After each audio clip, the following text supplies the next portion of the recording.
So I have to come out and check on how my poor neglected gardens are doing since I've been stuck inside with allergies. I came out the other day kind of as a test run to see if I could spend time outside to deal with a goose, and then I didn't have a terrible allergy attack later, so I've come out a couple times now for just, 10-15 minutes, and I've been fine. So today I'm taking a bit of a walk around to check on some stuff, and I thought I would bring you guys along. It's a little bit embarrassing, honestly, because I have completely neglected my garden areas for, it's over a month now, but it's reality. Stuff happens. You start projects you can't finish, you do things and it just doesn't turn out how you hope. You don't plan well enough for certain things, and so stuff just happens.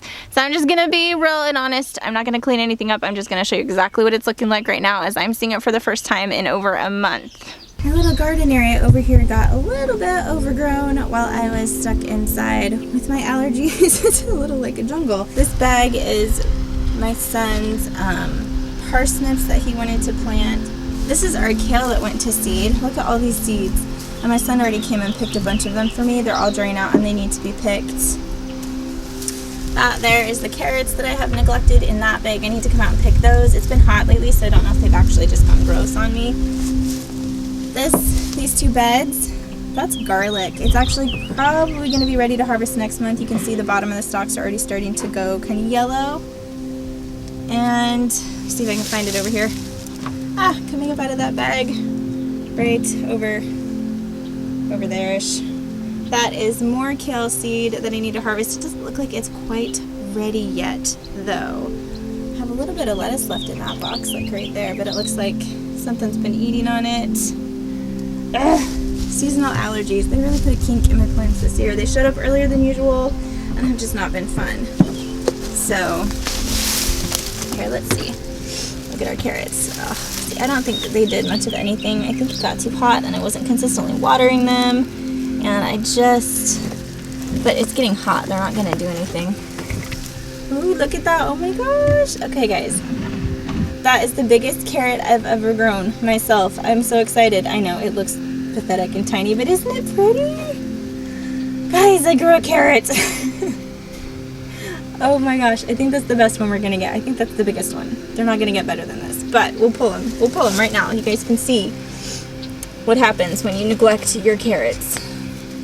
Okay, see, like that. That's more what I got last time.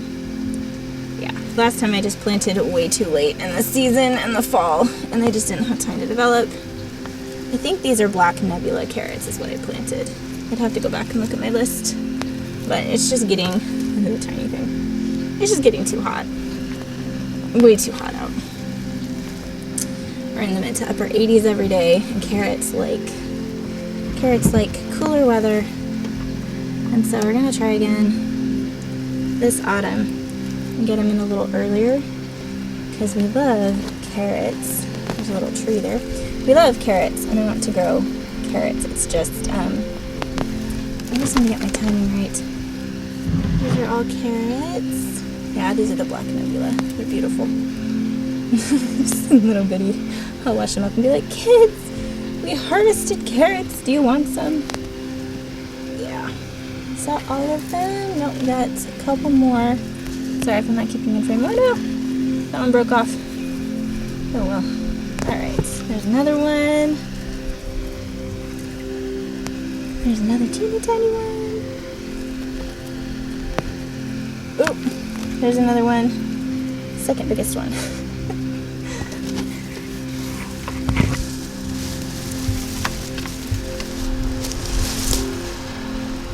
That is our carrot harvest. It is small, but I am proud of it considering the neglect that it went through. I mean, I really pretty much put them in, tended them for a few weeks, and then stuff happened and I completely forgot them. So here is my neglected little pea patch. We have gotten some peas from it actually, but I couldn't come outside and pick them, and I sent the kids, and they did a very good job because I'm seeing a lot of peas on here. Peas. Those are our glass leaves.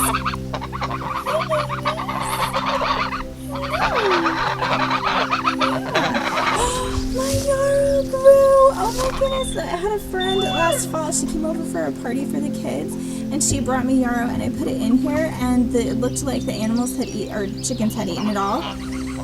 But no, I have this beautiful, beautiful patch of yarrow now. I love yarrow. It is amazing. It's an amazing plant. I think that one is mugwort right there. That's one that she brought too. She brought some other ones, but the chickens really did eat those and destroy them. So I have yarrow and mugwort, which is very exciting. I'm pretty thrilled about it. I don't know what to do with the mugwort. I'll have to look that up. But the yarrow I know what to do with. So this is our little overgrown raspberry patch. It does look like we have some berries. Look at that. Let me see if I can get you in frame here. See, we're growing some berries. That part of the plant's not looking awesome. But we have, let me see, so there was 1, 2, there's a third one in here somewhere. Our blueberries are in here. There's another one right there. We knew we weren't getting anything off of them. They had blooms on them, and then all of a sudden we had a cold snap and the blooms like fell off. So we kind of knew we weren't going to be getting anything. But we do have blueberry plants. We have potatoes growing in these to protect them from the chickens. They're actually doing really well considering. They are a organic purple potato we got from Mary's Heirloom Seeds. I really need to put more straw in here. And we need to pick this. As I said, I'm pretty sure it's a wild lettuce. Hey guys.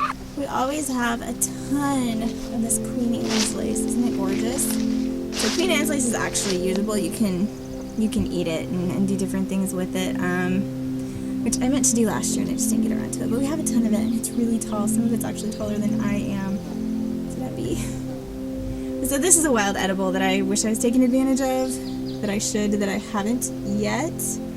But if you have Queen Anne's lace growing and you think it's a pest, maybe look up how to use it because it is edible. Hey guys, that is Royal and Raven, and is that Piper? No, that's not Piper. That's Royal and Raven and one of our little banties in there trying to dust bathe in this broken concrete planter. Isn't it nice and cool in there, guys? Yeah. This is our wild blackberries that are growing out here behind the garage. They are covered in berries this year. Look at all of those berries. Oh my goodness. So they are covered. They don't get as big and sweet as cultivated cultivated blackberries. However, they are totally good for like jams or we made syrup last year with a lot of ours. We really like syrup. So they're delicious for that, if not fresh eating. Look at how big this Queen Anne's lace is, guys. Look at this. There's my hand. Isn't that huge? Huge. This is our little row of cultivated blackberries that a friend gave us little starts from hers. Supposedly they are big and delicious. The only reason these are tended is because my husband and son came out and messed with them because I couldn't. Look, you got berries coming in on this one, and there's flowers on this one, and berries and flowers on this one too. I didn't know if we'd get anything off of them this year, but it looks like we probably will. So that's about the extent of what I have going on right now. My allergies hit early this year, and I was hoping they wouldn't be as bad this year as last year, but they were pretty bad. I think they might have actually been worse. So once my allergies hit, I pretty much can't go outside for 4 to 6 weeks. My allergies are bad enough even in the house. I really can't go outside. I have tomatoes in cups sitting on my deck hardening off that really need to get put in our raised beds. I have squash and things that I need to get put in from seed. It's okay if I plant them a little bit later though, they'll still do fine. We have a pretty decent growing season here, so I need to get that done. And I'm really having my fingers crossed that I will get my butt in gear and have a better fall garden this year because my allergies, well, they can kick in the fall. It's nothing like my spring summer allergies, so I'm really hoping that that will work out, but I feel like a little bit of a failure because I was not prepared for allergy season, and so I really just didn't get as much in as I had hoped that I would, but that's all right, you know. We learn and we change and evolve and hopefully get better every year. So at least we're trying. I did want to add as a quick disclaimer for anyone who is like, well, why isn't your husband helping? Why didn't your husband take care of stuff? Why, you know, you have older kids, why aren't they helping? Well, my sweet husband has been doing so many projects for me. So many projects. Gardening is not his strong suit. If I had asked him to go mess with it, he would have, but he has been so busy. He has put in part of our orchard. He's been taking care of our new row of blueberries, a big one that we put in. He has been taking care of, like, that's the reason the blackberries are handled. He's awesome. He helps out a ton. So I don't want you guys thinking that he's just like dumping all of this on me, and he's not helping, because he does. He does a lot of work. So he's awesome. Please don't think he's not helping. He is. He does so much. This is not something that he could take on top of everything else he was doing, and that's totally fine. That is really totally fine.